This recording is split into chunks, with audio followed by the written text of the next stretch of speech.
So, itour ko naman kayo dito sa kabilang side ng garden ko. So, meron akong tanim na passion fruit. Ayan. Marami siyang bunga. Ayan. Ito yung bulaklak niya. So,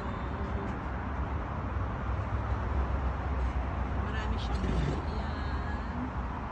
Ayan.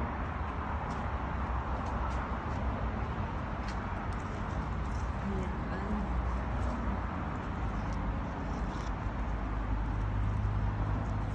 Pag nahinog na siya, ganyan ang kulay niya. Tapos hayaan mo siyang malaglag, kusa. Yun, matamis na yun. Pero kung minsan, pag gusto kong gumawa ng drinks na gusto ko medyo may konting asim, pinipitas ko na siya. Hindi ko na siya hinintay na mahulog pa.